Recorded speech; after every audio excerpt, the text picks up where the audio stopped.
పశ్చిమాసియా ఉద్రిక్తతలు మొదలైనప్పటి నుంచి ప్రపంచవ్యాప్తంగా ఇంధన సంక్షోభంతో ఇబ్బందులు ఎదురవుతున్నాయి. భారత్లో నిల్వలు ఉండటం వల్ల 1-2 సందర్భాల్లో మినహా పెద్దగా సమస్య తెలియలేదు. ఈ నేపథ్యంలో కేంద్ర కేబినెట్ బుధవారం కీలక ప్రకటన చేసింది. బొగ్గు గ్యాసిఫికేషన్ పథకం తీసుకొస్తున్నట్లు తెలిపింది. దీనికి 37,500 కోట్లు కేటాయించనున్నట్లు కేంద్ర మంత్రి అశ్విని వైష్ణవ్ స్పష్టం చేశారు.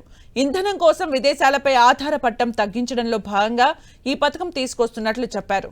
దీంతో ఇప్పుడు బొగ్గు గ్యాసిఫికేషన్ ఏంటనేది ఆసక్తికర అంశంగా మారింది. మన దేశంలో భారీగా బొగ్గు నిల్వలున్నాయి.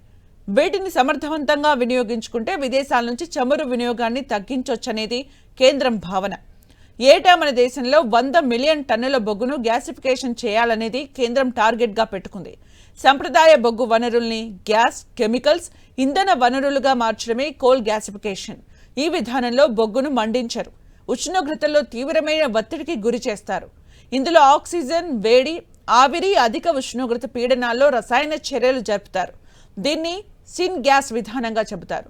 బొగ్గులోని కార్బన్ మోనాక్సైడ్, హైడ్రోజన్, అధిక ఉష్ణోగ్రత పీడనాల వద్ద methanol, ammonia, urea, synthetic natural gas, hydrogen, ద్రవ ఇంధనాలు, రసాయనాలుగా తయారు చేస్తారు. వీటిని శుద్ధి చేసి వాహనాలు, ఫెర్టిలైజర్లు, ఇతర రసాయనాల ఉత్పత్తులకు, ఇతర ప్రక్రియలకు వాడుకుంటారు. అప్పుడు పెట్రోల్, డీజిల్, పెట్రోకెమికల్స్ కు ఇవి ప్రత్యామ్నాయంగా మారుతాయి. మన దేశం ఏటా భారీ ఎత్తున liquid natural gas, methanol, ammonia, ammonium nitrate ను ఇతర దేశాల నుంచి దిగుమతి చేసుకుంటోంది.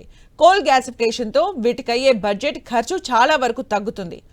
ఎల్ఎన్జీ దిగుమతులు 50%, ఫెర్టిలైజర్స్ కోసం యూరియా దిగుమతులు 20%, అమోనియా దిగుమతి 100%, మిథనాల్ 80-90% దిగుమతులపై ఆధారపడటం తగ్గుతుంది. 2024లోనే బొగ్గు గనుల శాఖ under ground coal gasification pilot ప్రాజెక్టుగా జార్ఖండ్లో చేపట్టింది. మన దేశంలో ఉన్న 400 బిలియన్ టన్నుల బొగ్గును ఇలా ఇంధన, రసాయన అవసరాలకు వాడుకుంటే ఇతర దేశాల నుంచి చమురు, గ్యాస్ దిగుమతుల్ని చాలా వరకు తగ్గించుకోవచ్చనేది కేంద్రం ఆలోచనగా ఉంది. పైగా బొగ్గును నేరుగా మండించడం కంటే గ్యాసిఫికేషన్ ద్వారా ఇంధనంగా చేస్తే కాలుష్యాన్ని తగ్గించొచ్చు. గ్రీన్, క్లీన్ ఎనర్జీగా దీన్ని ఉపయోగించుకోవచ్చని భావిస్తున్నారు.